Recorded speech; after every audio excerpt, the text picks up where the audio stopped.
guest today on AM Minnesota, and I'm looking forward to this. C. Anthony Huber is a Rochester artist. Now, many people have told me over the years that I need to become more sophisticated, so hopefully, C. Anthony, you can help us. What do you prefer in terms of the name? Oh, Anthony's great. Yeah. Anthony's yeah, super. I really appreciate that. Thank you. C. Anthony Huber. And by the way, if you'd like to look at some of his work, you can see it at huberstudio.com. Perfect. Exactly. Huberstudio.com. C. Anthony Huber is from Rochester, and you are a Rochester native, you were I telling am. me. Yes, exactly. So give me a little bit of your history. How did you get interested in the art? Well, it's a great question. You know, I've actually always been extremely drawn to art, and probably in a way a lot of other people are as well. But I think there's this desire to create work that has an impact. And so I grew up in Rochester. I went to John Marshall. I left in '82. I came back almost 20 years later. I'd lived in China, Japan, Okinawa. I lived kind of across the United States, and kind of all that time I think really had an impact on how I saw the world, what I saw.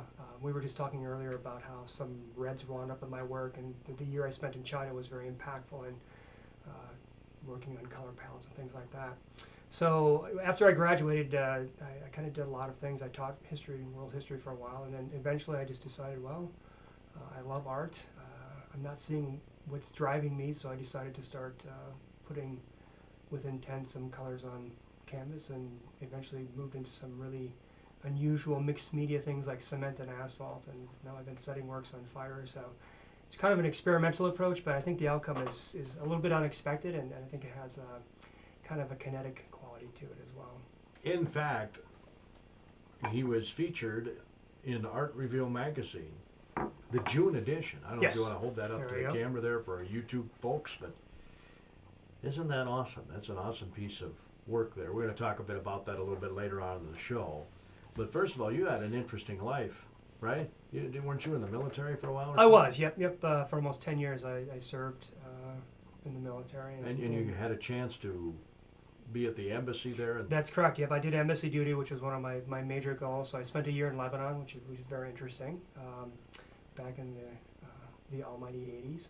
And did a year in Beijing during a really kind of an important time for their cultural changes before they became quite an economic powerhouse. I spent about a year there, and that was very impactful on me. I've always been very drawn to that culture, and so I got to spend a year doing that, seeing the Great Wall, and a lot of the ancient culture that actually in many ways has been sort of rolled over and is gone now because of the economic changes there. So that was very impactful. And I lived across the United States and did a lot of things. Eventually came back to the Midwest. I went to Iowa State, got a Master's of Arts in History, and taught for a number of years history, which might have been art history classes, basically the way that I approached history. Sure. Was very, very visual. Well, and we were talking before going on the air, I mean, art predates us. Exactly. I don't mean us here today, but I mean us as human beings. Yes, it was before 1964 we actually had art, which is the year I was born. No, actually, yeah, it really is. It's very powerful, and I think the work. And I would encourage anybody to come down to the Paradise Center for the Arts to see the show, because seeing works, face to face is a whole different thing. You kind of get the power of it. But I do. I'm very drawn to. My concept of art is to look for that. I call it like a kick in the gut. So when you look at the art, you feel something. You have this sort of primal reaction to it, and the best part of that is you can't quite put your finger on it. It's something that it's kind of innate to us. This response to mark making or communication or attempts to communicate. One of the reasons I started using fire with my work to scorch my work is because there's something interesting and elemental and uncontrollable about fire. When you can control it, it's great. And when it's out of control, it's disastrous. So there's a power to that, and I think we react to that in sort of this innate way that we can't quite put our fingers on. I think we were just talking about that earlier too, about how even if you don't like abstract art, and the beauty of abstract art is it can be anything in a way.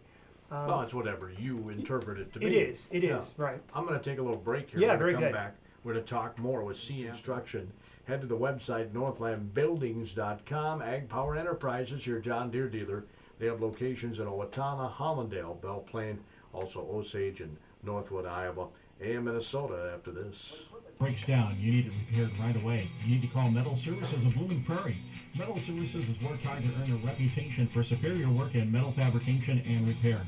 Metal Services team of certified experienced fabricators will have you back up and running in no time at all. When you can't bring it in, they can come to your field with their portable welding service. So when breakdowns happen, call Metal Services. For proper repair service, call 583-2144. Metal Services of Blooming Prairie, serving the farming community for over 30 years. Isn't that interesting? I do believe you delved in some metal, right? I have, yes, absolutely. So I thought it was kind of ironic that we had that commercial. Anyway, C. Anthony Huber is with us. He's a Rochester native. He is showing works. I looked on your website, and then I didn't bring that with me. Yeah. He's showing works in Zumbrota. Mm-hmm. You have a permanent display, as I understand it, in Lake City in the public library. Yes, there. Actually, they purchased a piece, so it's permanently there, which is a great feeling. The Rochester Art Center had a show there back in February, which was a great facility to show work. I've shown out in Boston in a group show. I do have a show coming up in 2017, going to be in Denver and Madison, so that's going to be another national group show. So I'm starting to get this chance to sort of bridge my work out a little bit. And then the three magazines I'm in, Art Reveal, Studio Visit magazine, and Fresh Paint magazine is more of an international flavor. So you get to show with artists from pretty much all over the world. And that's the beauty of the internet. We were talking about that earlier, how the internet allows people to see your work, but it also allows you to sell it, yes, when possible. I mean, that's why you're in business, right? It is, it's funny. It's one of those elements where you're on this creative spectrum and you're trying to create and you're trying to kind of apply yourself in whatever you have internally and all these life experiences you have. And you're trying to let them flow out into the canvas and to create that thing that you have inside of you.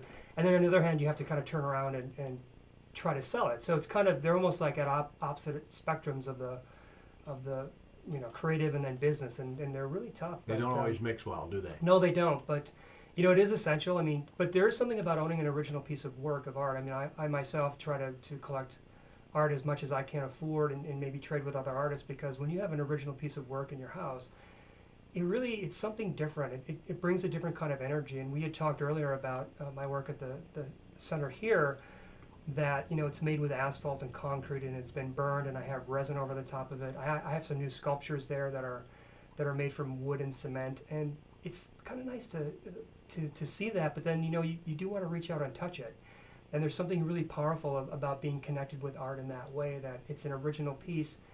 It's not like any other piece in the world that you'll have, and there's something really great about having that kind of relationship with a piece of art in your house. I always say, like, art should be beautiful, aesthetically pleasing.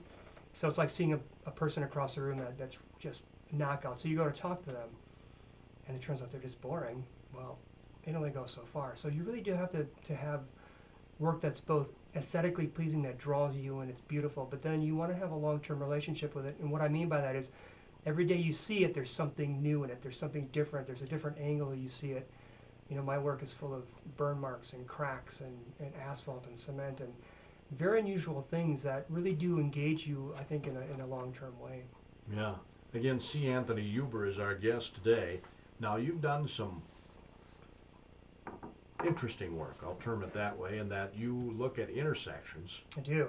Highway intersections, and come up with a painting about it. I do. It's a great question, because what happens is, I draw a lot of my inspiration from the things I see every day.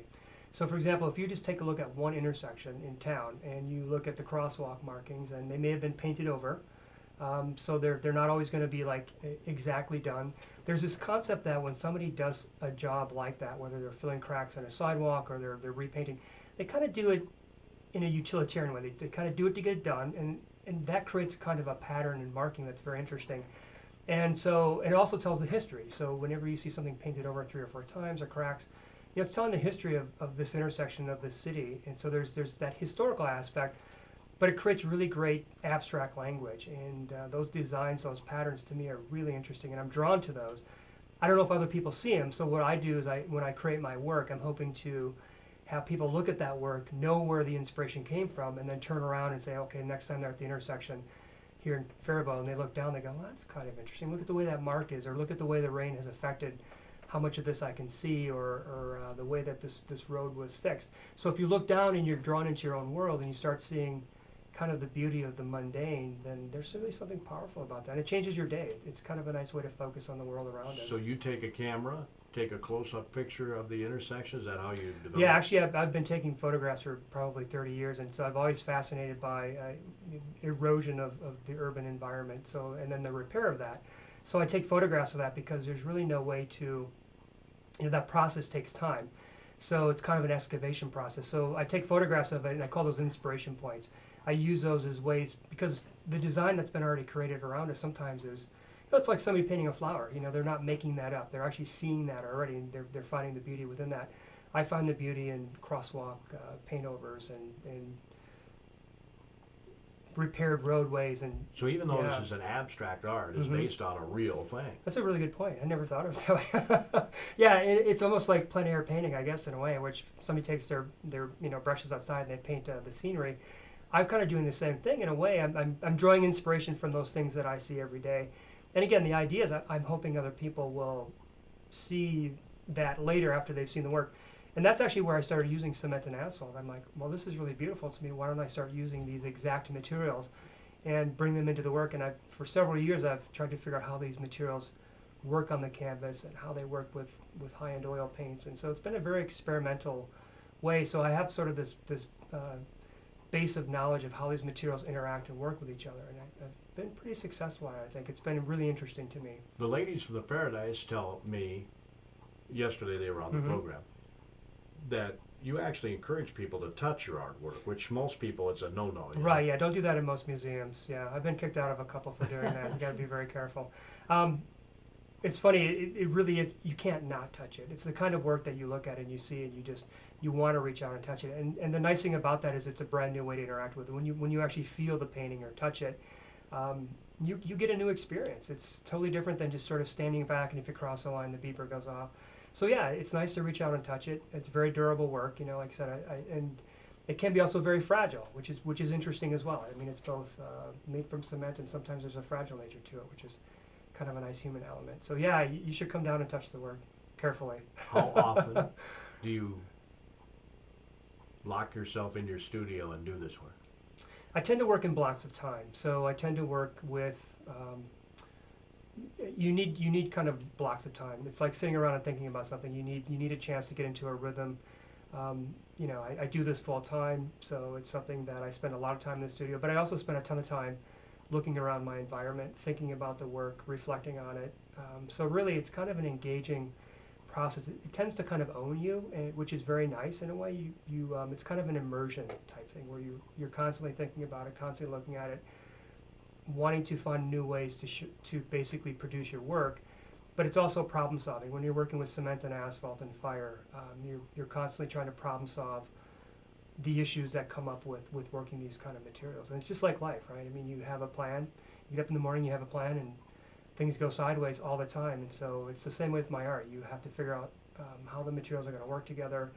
And when a problem pops up, you have to figure out how to fix it. But that also lends some spontaneity to the work as well. It kind of sometimes you think it's not going to work out, and it does, and you wouldn't have done it that way had it not worked out in the first place. So. You prefer that over the paintings?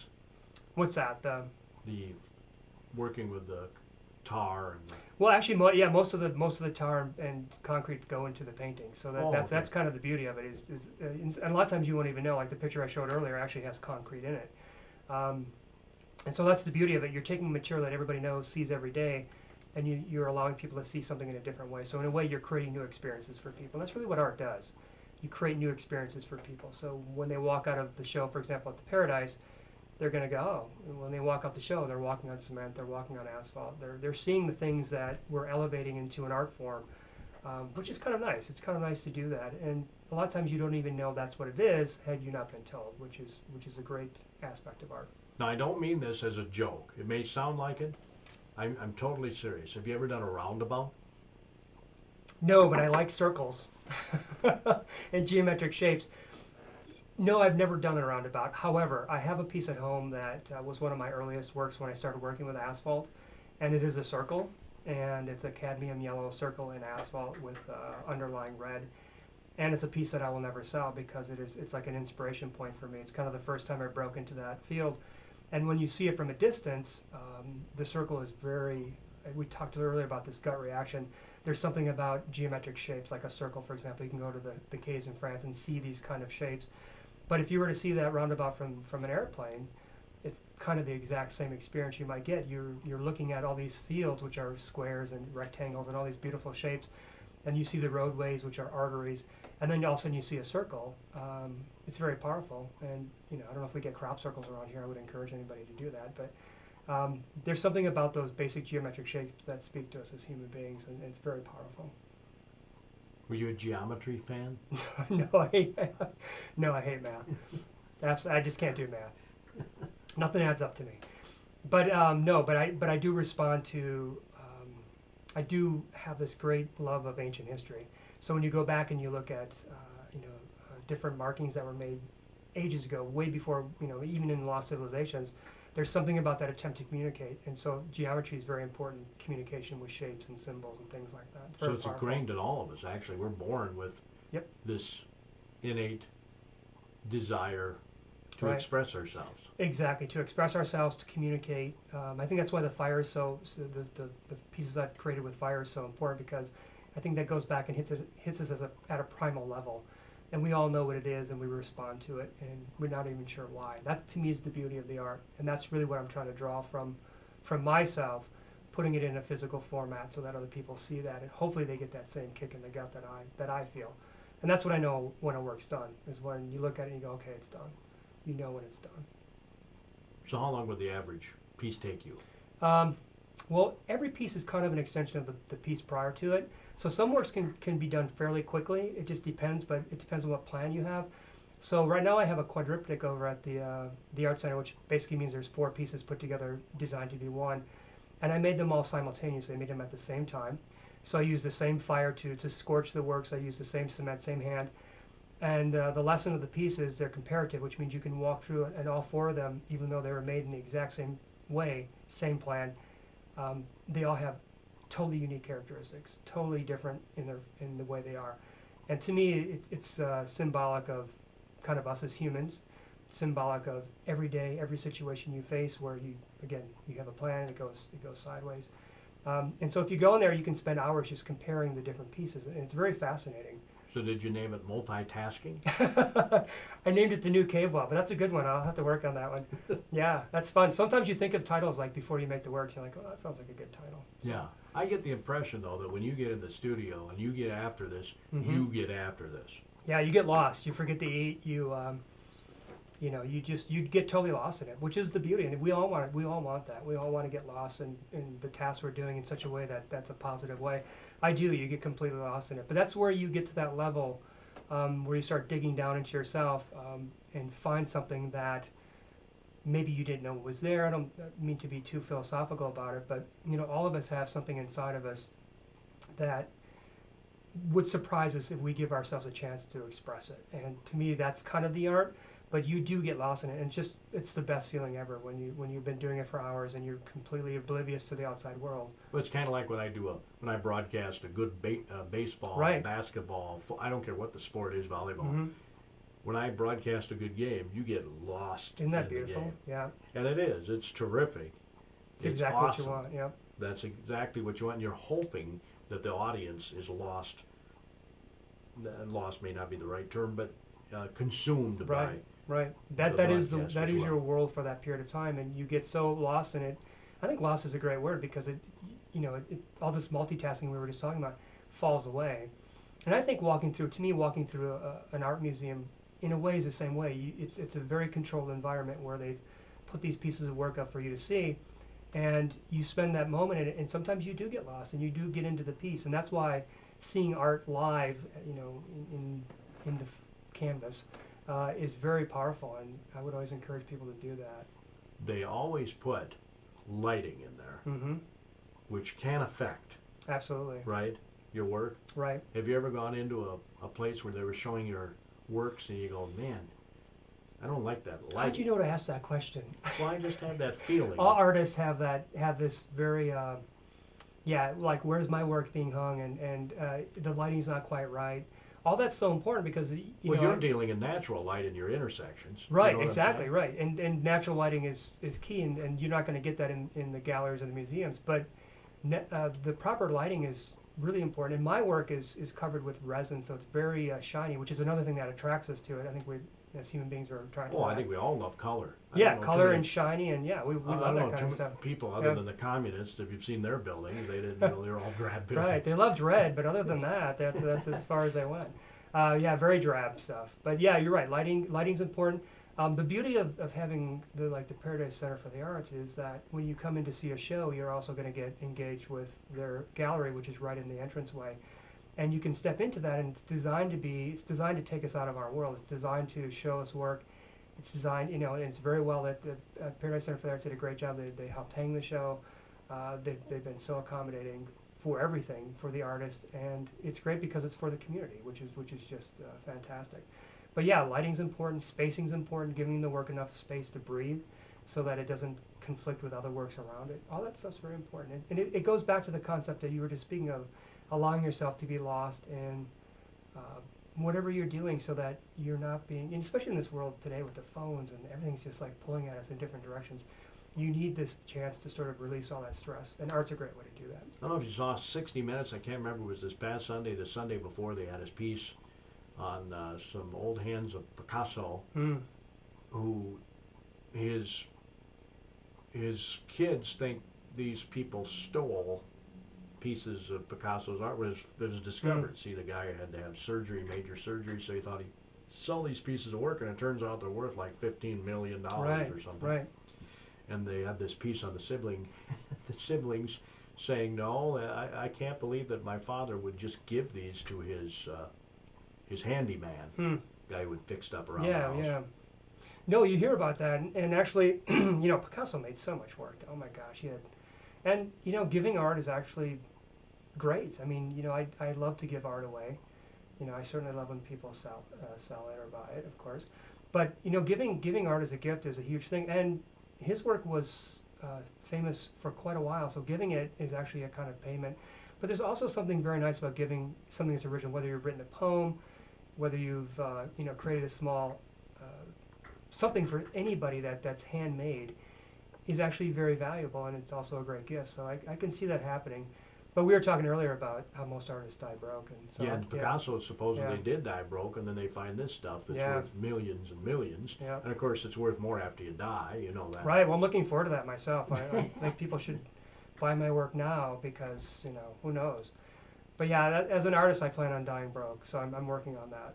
I'm doing a really good job of it. Yeah, well, many of the famous ones did. Yeah. Well, that's the idea. Is like a lot of work isn't recognized in its time, but I think the work that we make is a reflection of our time. We talked about Andy Warhol's soup can explain the 50s in one picture, and that's very, very valuable when you're trying to explain a time period. And having a historical background, I love the idea that we can go into a museum and look at the wall and we can see what the people in the Renaissance looked at.